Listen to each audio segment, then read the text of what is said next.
கிறிஸ்துவிலே மிகவும் பிரியமானவர்களே 27/6/2025 உங்களை சந்திப்பதில் மகிழ்ச்சி அடைகிறேன். வாருங்கள் ஒரு நிமிடம் நாம் ஜெபிப்போம். அன்பு தகப்பனே, இன்றைக்கு என்னோட பாதுகாப்புக்காய் ஜெபிக்கும்படி என் தேவனுடைய சமூகத்தில் வருகிறேன். என் தேவனுடைய நிறைவும் அன்பும் ஆசீர்வாதம் முழுவதும் என்னுடைய வாழ்க்கையிலிருந்து செயல்படும்படி நீர் செய்தல்படியாக ஜெபிக்கிறேன். எல்லா பொல்லாப்பு நாசமோச விலைக்கு வர நீங்கள் பாதுகாத்துக் கொள்ளுங்க. உடைய நேசக்கரம் இவரோடு இந்த கிருபை நாளை நிரப்பப்படும்படி நீர் செய்தல்படி ஜெபிக்கிறேன்ப்பா. உடைய அன்பின் அபிஷேகம் இவரோடு இருப்பதாக இயேசு கிறிஸ்து சிந்தின பரிசுத்த ரத்தத்தை இவர் மீதும் ஒரு குடும்பத்தின் மீதும் செய்கிற சகல காரியத்தின் மீது பூசுகிறேன். ஆகவே இந்த நாள் முழுவதும் மகிமையின் ஆசீர்வாதம் இவரோடு இருந்து செயல்படுவதாக உடைய நிறைவானது இவருடைய வாழ்க்கையிலிருந்து சகலத்தையுமே செய்து தரும்படி நீர் செய்தல்லும்படியாய் ஜெபிக்கிறேன் தகப்பனே. சங்கீதம் 115:12 படி கர்த்தர் நம்மை நினைத்திருக்கிறார், அவர் ஆசீர்வதிப்பார் என்று சொல்லி எழுதப்பட்டிருக்கூடிய வார்த்தையின்படி எப்பொழுதும் இவரை நீங்கள் ஆசீர்வதித்து இவருடைய பேரை நீங்கள் பெருமைப்படுத்துங்க. இயேசுவின் நாமத்திலே ஒப்புக்கொண்டு ஜெபிக்கிறேன் நல்ல பிதாவே, ஆமேன்.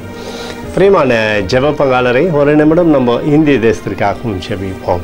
அன்பு தகப்பனே, 27/6/2025 இந்திய தேசத்திற்காக ஜெபிக்கும்படியாய் உம்முடைய சமூகத்தில் வருகிறேனப்பா.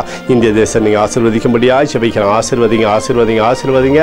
தேசத்தில் நன்மையும் கிருபையும் விடுதலையும் நீர் வைக்கும்படியாய் ஜெபிக்கிறோம். கிருபை கோளும் கைத்தறியும் ஆண்டவரே தேசத்தை தேற்றுவதாக நிறைவானது தேசத்திலிருந்து செயல்படும்படியாக செய்யுங்கப்பா.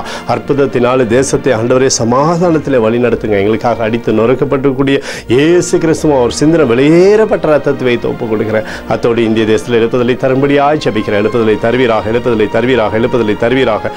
எங்கள் கண்கள் பார்க்கும்படி நீர் ஆசீர்வதிக்கும்படி ஜெபிக்கிறேன். நேற்றும் இன்றும் என்று மாறாதவராகிய இயேசுவின் நாமத்திலே ஒப்புக் கொண்டு ஜெபிக்கிறேன் நல்ல பிதாவே, ஆமேன். பிரியமான ஜெப பங்காளரே, ஆண்டவர் நம்மளுடைய ஜெபத்தை கேட்டிருக்கிறார். இந்த நாள் முழுவதும் கர்த்தராகிய இயேசு கிறிஸ்துக்குள் நீங்கள் வளரும்படி உங்களை வாழ்த்தி ஆசீர்வதிக்கிறேன். ஆமேன்.